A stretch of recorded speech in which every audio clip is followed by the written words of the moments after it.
welcome to the Smart Publishing Impact Series. I'm Renée Loudermilk, Chief Editor at Smart Publishing, and this is the podcast where we explore all things writing, publishing, and the impact of storytelling. In each episode, I'll share insights and strategies to help you navigate the book journey, whether you're writing, publishing, or already an author. Plus, you'll hear from inspiring authors who are using their book to change lives. And if you're passionate about storytelling and ready to make an impact, be sure to subscribe, rate, and review. Now let's get started.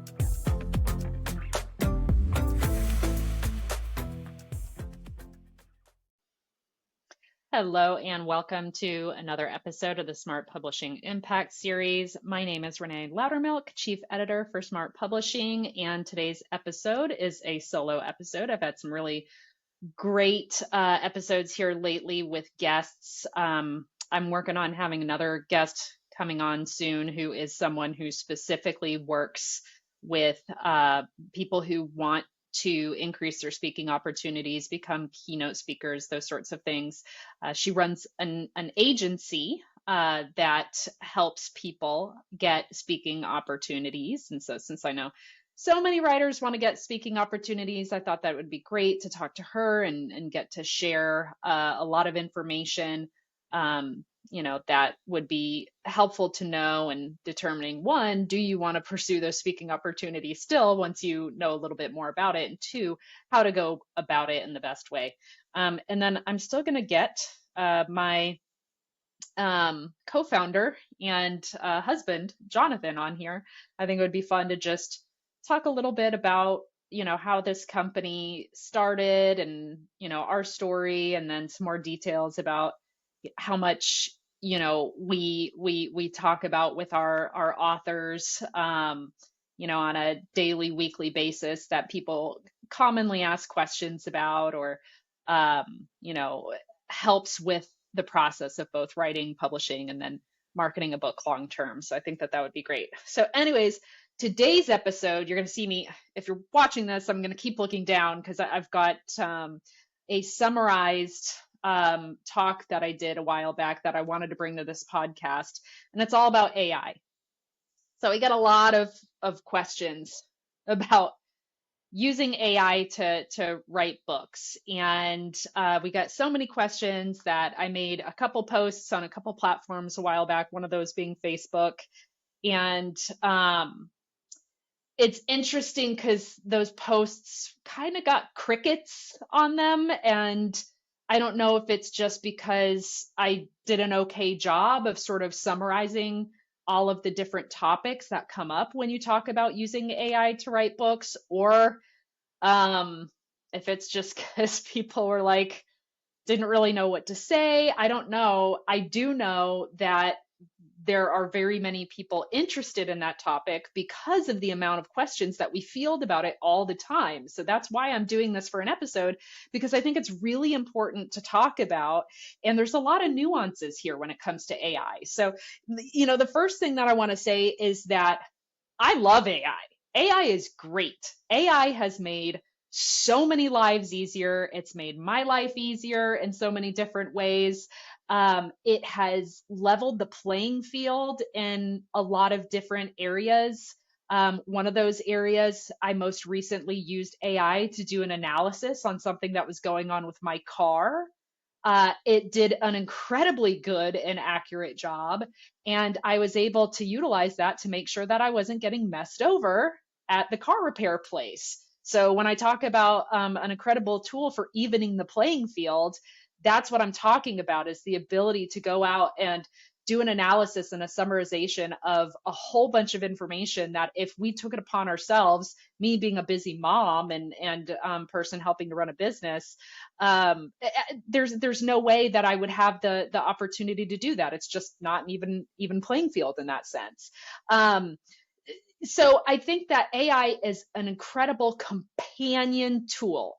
I think that when used within integrity, and when used with its strengths, it is probably one of the best innovations that we've seen in the last 100, or that we will see in the next 100 years or so, aside from things like Bitcoin and then, the whole internet as a whole. We wouldn't have AI if we didn't have the internet. So, you can't, it stands on the shoulders of giants in that sense.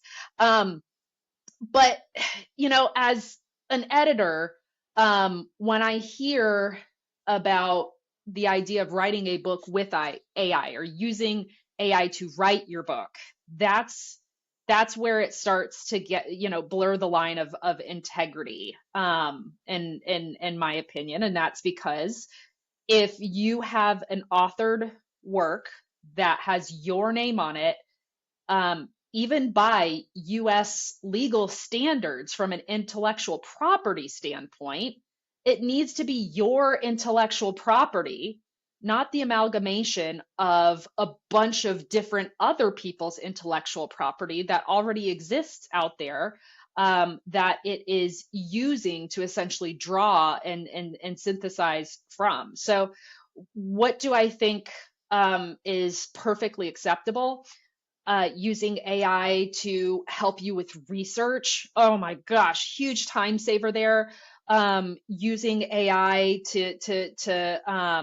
if you're not like a good writer, or I know quite a few writers who are actually dyslexic, to be able to help take your thoughts and your ideas and maybe your stream of consciousness writing, or maybe you recorded an audio transcription and polish that out. So from a light editing standpoint, to be able to correct punctuation, grammar, spelling mistakes, those sorts of things, analyze your writing, analyze what you've written, and make recommendations for what to cut, what to rearrange, what maybe to add, those sorts of things. So it's an incredible companion tool for writing a book, really an absolute game changer.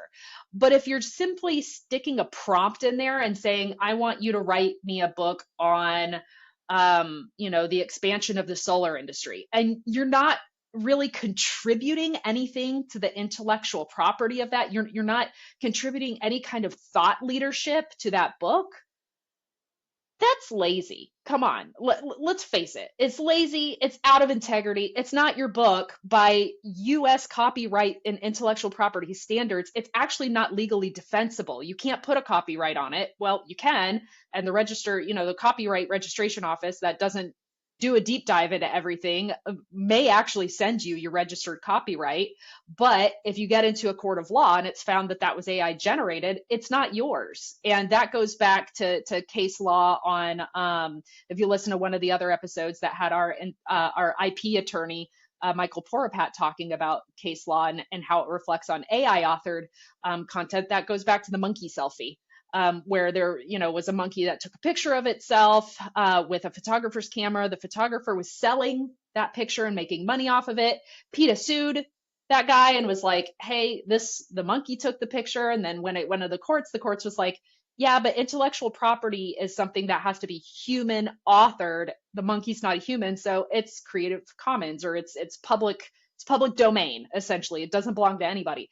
That's the same thing with if you just tell a book, hey, or tell AI to write a book about, some general topic that you give it. So it's actually public domain. You do not own it in that sense. I would also say, as somebody who sees a lot of manuscripts come in, and does a lot of manuscript analyses and recommendations, I know when somebody sends me something that is AI authored. I also know when someone sends me something that has been personally authored, but edited for clarity using AI. So like, because I see so much stuff, I can tell the difference. And what I will say is in those sort of three different forms. Okay, this is fully AI authored versus somebody just used this to help them because they're not a writer and they wanted to clean it up. Totally a great use of AI, versus like, hey, this is just somebody's writing or their audio transcription. When I look at the one that is wholly and completely authored by AI, it's so boring. It's like the most sterile thing ever. It's boring. I don't want to read it. It feels like reading a dictionary or just like reading Wikipedia or something. It's soulless. The personality is missing. What makes a book unique and worthy are is the human element that you can just sense when you read it, and the human voice. We have an author right now, Joanne, she's awesome. I hope she listens to this episode. And she's from the UK.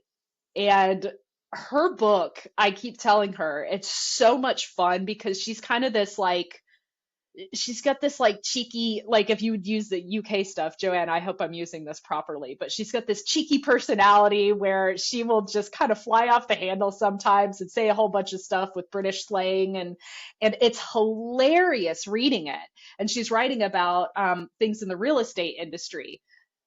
Would I rather read her book, or would I rather read a book that is like all this sterile factual data that AI wrote?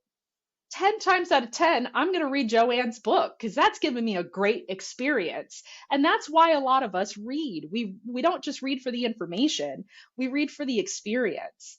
So I already talked about, AI authored content being legally indefensible. Here's the big thing that I want to stress, and I will leave it this podcast shortly after this note. What's coming? And for all of you who are sort of arguing back with me and saying, well, you know what, I'm going to do an AI book anyways. It's quicker for me, and I'm going to give it the prompt, so maybe that makes it unique. Okay, still, good luck arguing that if you have to ever defend your copyright. But also, here's what's coming. Remember, uh, AI is in the way that we use it today, it's very new. And so one of the things that you need to understand is that what's going on in the background in some of the circles that you may not be in, is there is a lot of platform and legal lobbying going on right now by groups that have interest in human authorship. And it is also creating some technology that will impact the ability of people, possibly, or the labeling of AI books. So the ability of people to even publish AI authored books, or possibly just labeling. So the Authors Guild. This is a group that I follow very closely. They're the largest advocacy group for writers, and not too long ago they created a human authored badge for books that is similar to non-GMO or Leaping Bunny certified kind of food labels that were created with a similar intent, as a form of quality assurance. So they've created this badge, but meanwhile, they're actually closely tracking progress on the design of systems that can distinguish between human authorship and AI authorship. Right now, I'm the closest thing to a working machine on that. But the point is, they are also working very closely with massive book marketplaces like Amazon, amongst others, Barnes and Noble, you name it. But because of them, if you've ever published in KDP, there is a little checkbox where they're tracking if your book includes AI authored images or texts. And right now, sure, it's like on a integrity level basis, it's self-reporting is required, but that's, I believe, something that they are setting up for hosting detection software once it has caught up to being able to detect AI authored versus human authored. So here's what I predict that we'll see once that technology has finally caught up. I predict that platforms like Amazon KDP, Ingram Spark, Barnes and Noble, once they have the ability to integrate software that is accurate in that process, they're going to integrate it much like the software that they already have in place that processes your full manuscript to detect errors, only it will process and determine if it's AI authored or human authored. And that will result in one of two things. Either it's going to result in rejection from the platform altogether, or it's going to result in mandatory labeling as AI authored. So when people go to your book page, it will be labeled that that is an AI authored book, which honestly could take sales from people who want genuine authorship, people who want that experience I talked about earlier, and possibly its visibility in search algorithms as Amazon comes to realize that people want the real deal. They don't want something that's sterile and written by a robot. So why would they do that? I mean, one, Amazon's entire business, they're a marketplace. Their entire business is built around positive consumer experiences. And they've already done a massive crackdown on what's called low content books, which they have deemed provide a poor customer experience. They literally purged thousands of low content books. And in the review process, many of those they don't accept anymore. So I truly believe, based off of what I see going on with the background with the Authors Guild lobbying them as well as other platforms, what I see going on with detection software, what I have already seen them do, and what I see them currently doing, that is absolutely something that's going to happen. So, you know, where I want to leave this is, at the end of the day, most readers aren't just looking for information. They're looking for connection. They want insight. They want emotion. They want lived experience. They want nuance. Books are deeply personal. So, whether it's a memoir, a leadership guide, even a really entertaining novel, people want to know you, a human being, had the major role in writing that. So my biggest advice to anybody listening is to use AI as a companion tool, as your assistant, not an author. Let it support your writing process. Do not let it replace your voice. The world does not need more generic, sterile books. Believe me, academic researchers already produce enough of those. So it needs your story told with personality, told with heart, and in your own words. And on that segues perfectly. Keep writing your story, because the world needs your voice.